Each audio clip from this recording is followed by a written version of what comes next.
Hello everyone, welcome back to another gaming news video. Last year at the Game Awards, it was announced that on Nintendo Switch this year we would be getting Marvel Ultimate Alliance 3. It's been about 10 years since we've had an Ultimate Alliance game with Ultimate Alliance 2 back in 2009. It was preceded by Ultimate Alliance in 2006 and X-Men Legends, X-Men Legends 2 and X-Men Legends 1. I think those are like 2002, maybe 2004, or those 2 years. Anyway, it's basically a action RPG where you take characters from across the Marvel universe and you build a team of four of them, and it's basically like a beat 'em up kind of game. But you do have some RPG elements to level up characters, get different abilities, different attacks, and things like that. They're really fun games. I own both one and two on the 360 as well as on Steam. So, just a couple days ago, it was they announced there a ton of new news for Marvel Ultimate Alliance 3. It's supposed to be coming out in July, but anyway, I have my notes here. So it's being developed by Team Ninja. They have a really good history with certain games such as the Dead or Alive series, Ninja Gaiden, and so on. Second bit of news is Marvel Games is providing the writing talent, character selections, and basically watching over the entire project. So it's good to see that they're going to be pretty involved with the making of this game and basically writing it, making sure that everything is good. Looks like. Apparently, before the Switch came out, Nintendo visited Marvel and basically pitched the idea to them, and Marvel really liked it, so they are going with Nintendo on this game. It's exclusive to the Switch. I don't know if it's going to be a timed exclusive or just be a straight up exclusive. These notes came from a couple different articles, which will both be linked in the description below. But right now, it's exclusive to the Switch, and it may just stay exclusive. I happen to have a Switch. It's the only current gen system I own is a Switch, so not too worried about that. And it says both Nintendo and Marvel wanted to see this series come back. And like I mentioned earlier, the last game came out in 2009. And right now, I think Marvel is more popular than ever, as we've seen with the movies and how much money Endgame is made and all that kind of stuff. So really great time for this series to be coming back because it's kind of like at least the first two I felt were like a love letter to Marvel Comics. The first one more so than the second because I didn't like in the second that you had limitations on your team building depending on what side you went with. If you went with pro registration, you could only use pro registration characters, and anti-registration, you could only use anti-registration characters, and you basically couldn't have Captain America and Iron Man on the same team in that game if you wanted to. You could in the first game, not in the second. But where were we? So basically, the series like great fit for the Switch due to multiplayer. So you can focus on the multiplayer. This is all from that article. Focus on the multiplayer. I do like the ability also to play it, pop out my Switch, take it with me to work, play it on my break, and basically be able to continue playing the game at different places. And then it says, let's see what we got here. So Marvel are huge fans of Team Ninja, and so that's pretty good. And it says they always wanted to work with them. Marvel games were, again, huge fans of that. Team Ninja is also filled with self-proclaimed Marvel fans, so that's always great when you have fans that are actually working on the game. So people that know the content are actually working on it. I think I'm going to probably pronounce this correctly. Mark Sumerak is going to be heading up the writing. He's worked on various projects, including like Avengers, Thor, Iron Man, Fantastic Four, Fantastic Four, Black Panther, Captain Marvel, Thunderbolts, Hulk, Sentinel, and so on. It says the story rides the lines between the comics and the movies, so hopefully we get some kind of like best of both worlds situation where we have callbacks to comic books, but also callbacks to the MCU as well. That would be pretty cool.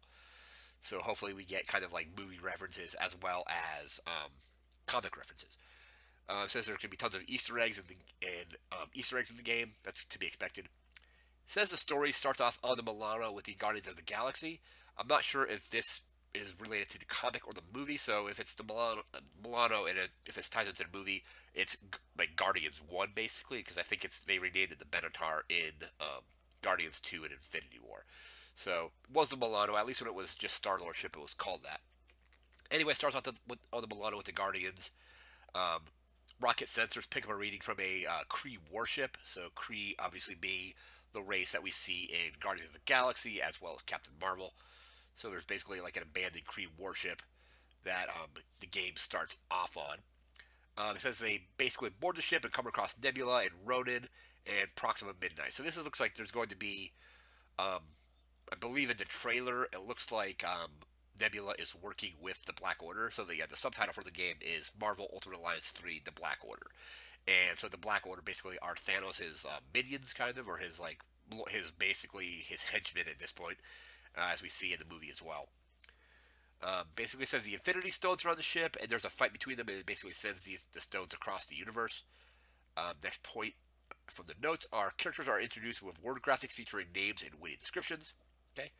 Tutorials are brief and folded into fights. So basically, I like games where the tutorial you play the game and you get little tips and tricks and things like that that pop up to play as a tutorial. You're not forced into just a standalone like this whole level you can't skip because it's a tutorial. So looks like basically it's going to be like quick little tutorial missions. Let's see. The next chapter takes place on Earth during a prison break from the Raft prison.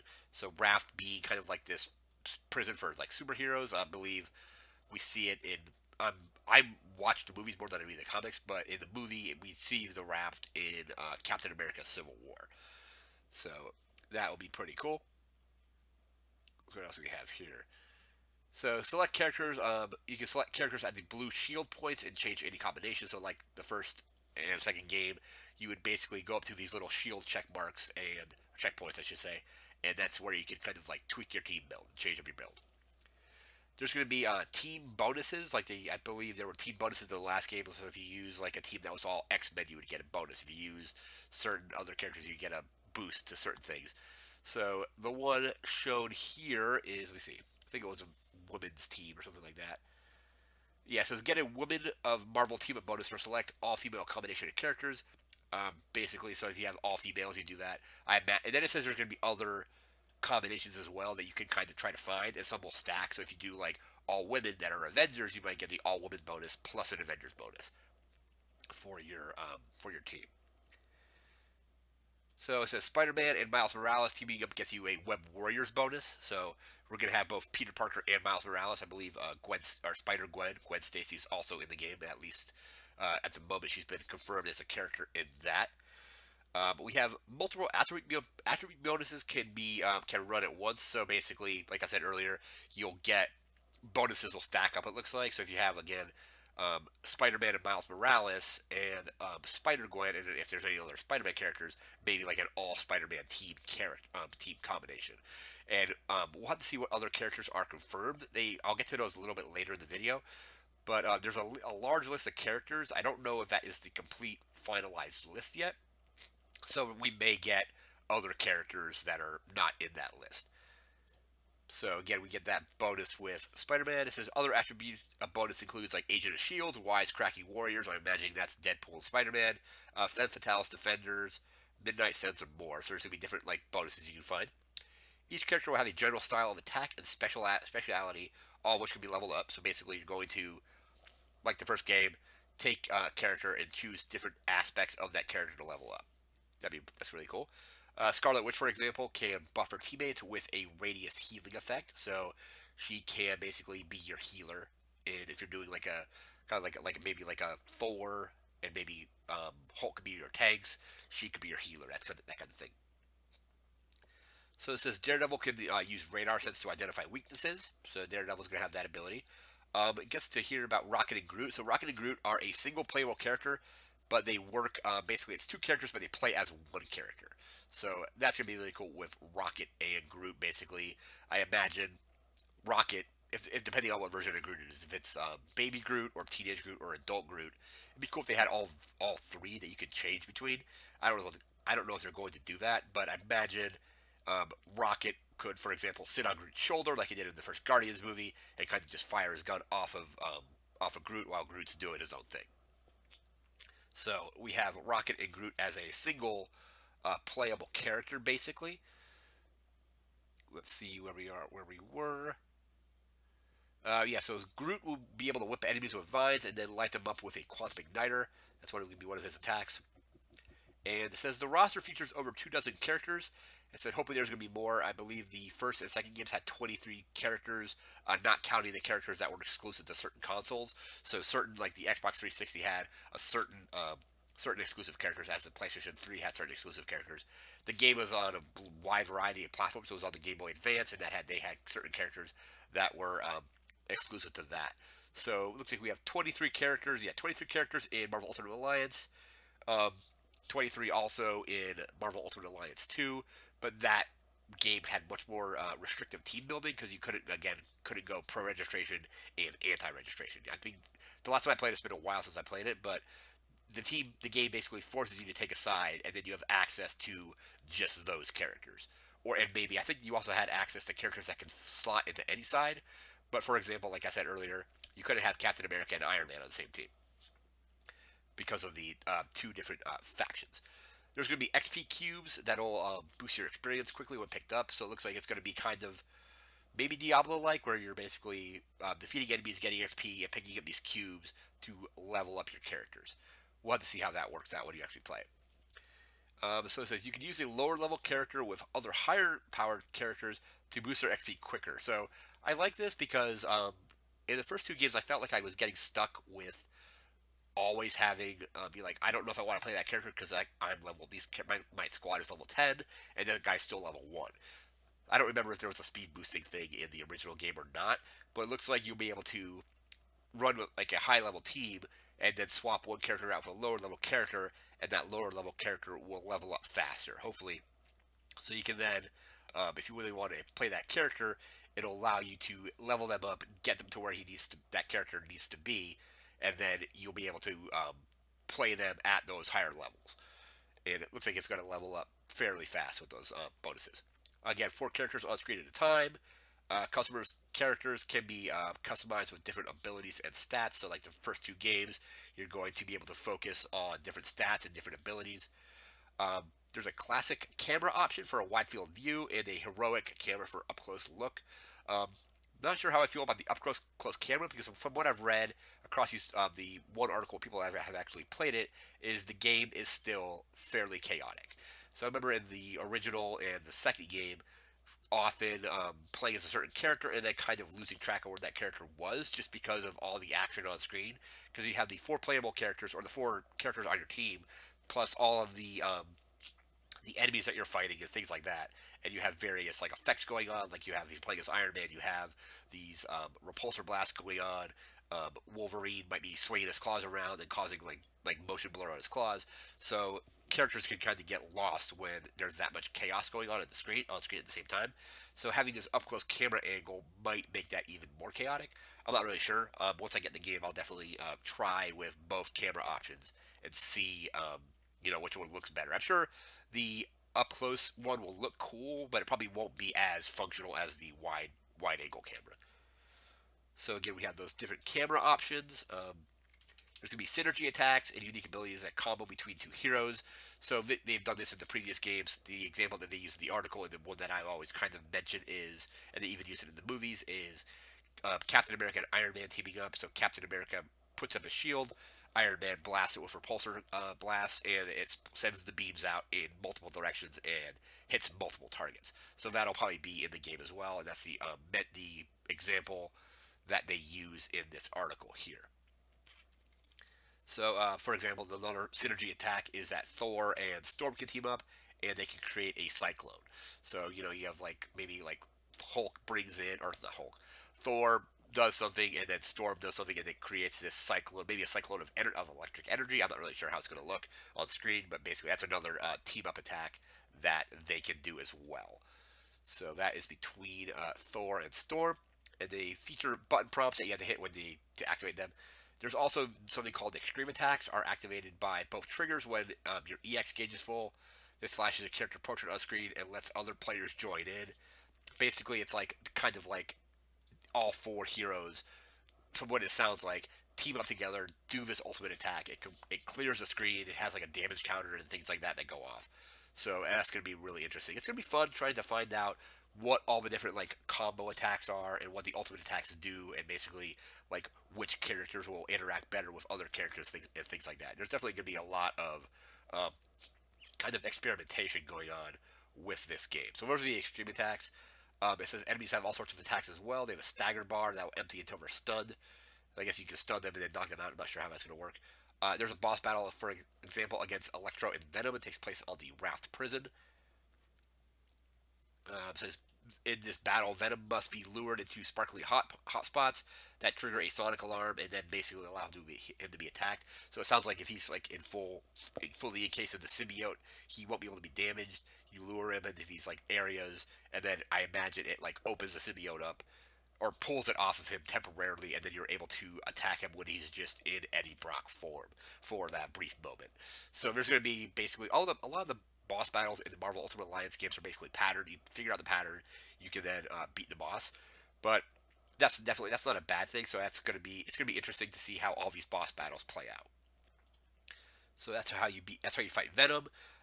Team is still working on ways to make it easier for players to keep track of their character in all the action. So that's one issue I read in another article, and then I've had personally is just characters getting lost on screen and you don't know where your character is.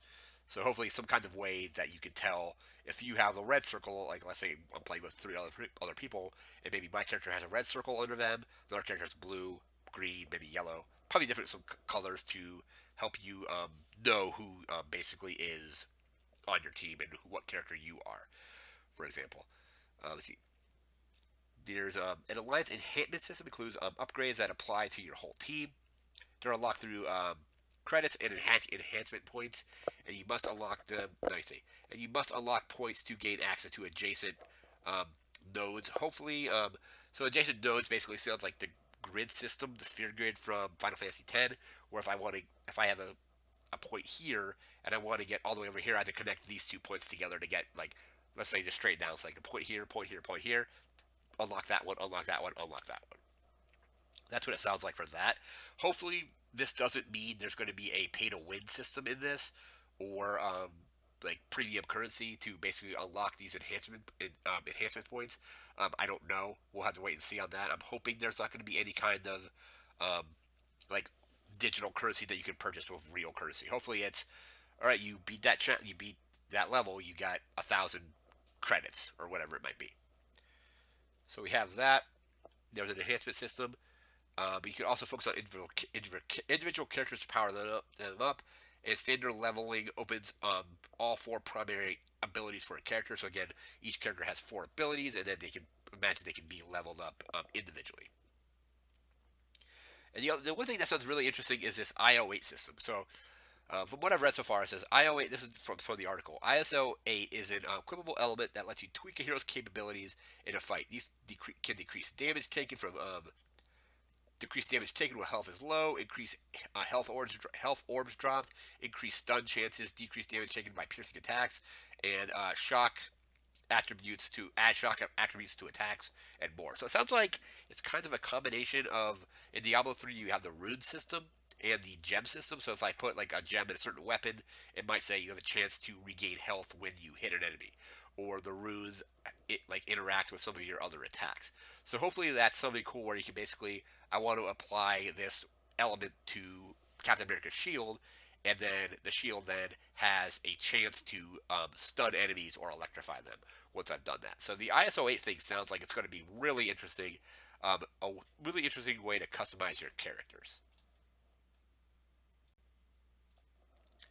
Then it says individual pieces of ISO8 can be broken into fragments and used to upgrade other ISO8 pieces. And then let's see.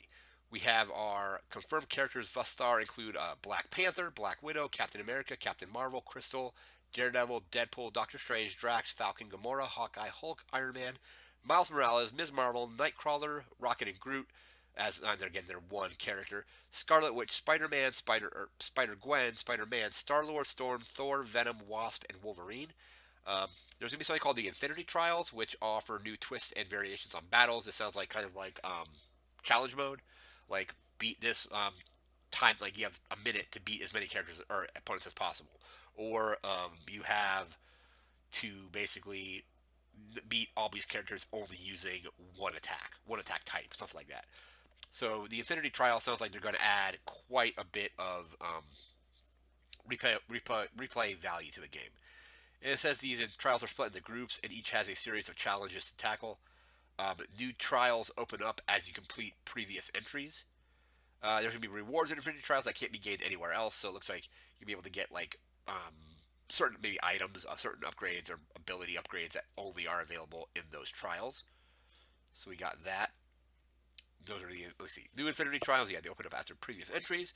Be rewards that you couldn't get anywhere else. They have wave battles, countdown trials that put you against a timer, and ability trials that weaken regular attacks while charging up abilities and synergies. And then we have basically New Game Plus, so beating the game once will open up a new difficulty level with better rewards. You can carry over your alliance enhancements and character levels for your second playthrough. You can also select chapters to just play those individually, it looks like. So if you really liked one mission, you can basically go back and play it. And it says the story is a new take on the Infinity Stone storyline, exclusive to the game. So we're gonna have to see how that plays out. If that's going to be the Infinity Stone story from the comic, or if they're gonna like basically merge the comic story with the Marvel Cinematic Universe Infinity Stone story as well. So we have that. Basically, the game will also contain a number of Marvel villains outside of the Black Order. So in the trailer, we definitely saw I believe Ultron and Green Goblin were in the trailer that they released last year. So they're in the game as well. It looks like. See, the locations include Shadowlands, which I believe is from the castle in the Daredevil storyline, New York, Avengers Tower, X Mansion, and many more. Let's see. I already did the characters. And then Game Informer also did an article. Basically, they had some time with the game, and just a quick little few points from there. They said basically to return to form. So return to what you remember from the original games. They say it's button mashy, but in a good way. And it's kind of chaotic. One thing they didn't like pretty. There's only 4 abilities per character, and they didn't really think the customers or the since there's only 4, they were a little bit disappointed with that. But they liked the ISO 8 stuff, and from what I remember reading, they were talking about the Infinity Trials as well. It's a good way to basically get experience points and items, and they're basically separate story. They're separate missions apart from the story, so they don't really tie into the story, but they might take place in locations from the story that you're already at. So if you did a level in Avengers Tower, there might be Infinity Trials that also take place in the Avengers Tower, but they're not part of the story. They're basically just there as kind of like extra challenges. It sounds like they said it feels good. It feels good on the Switch, and then that was basically the article. So that was 2 articles. Again, there'll be links in the description to where you can check those articles out. I'm really looking forward to this game. Um, I really enjoyed the first and second. Didn't play the X Men Legends games, but really enjoyed first Ultimate Alliance. Liked the second one a little bit less just due to the restrictive team building, but really looking forward to this. And comes out in just a few months. So I believe middle of July is what the at least Wikipedia was saying. I think it's like July 19th is their what the release date is supposed to be. But really looking forward to it. I think it's going to be hopefully be a lot of fun. If it's a return to form from the original game, I think that's more of a good thing because I really enjoyed those 2 games. And then now just being able to pick and choose like various Marvel characters and have them team up is always fun. I can always guarantee Captain America is probably going to be on my team in some capacity, but I'm definitely going to try to experiment with other characters and things like that. So sounds like there's going to be a ton of replayability with this game. But that's going to do it for now. Again, this is just a big news dump from a couple of different websites past couple days over this game. Um, again, links in the description where you can check those articles out. That's going to do it for now. Remember to like, comment, share, and subscribe, and we'll see you next time. Take care.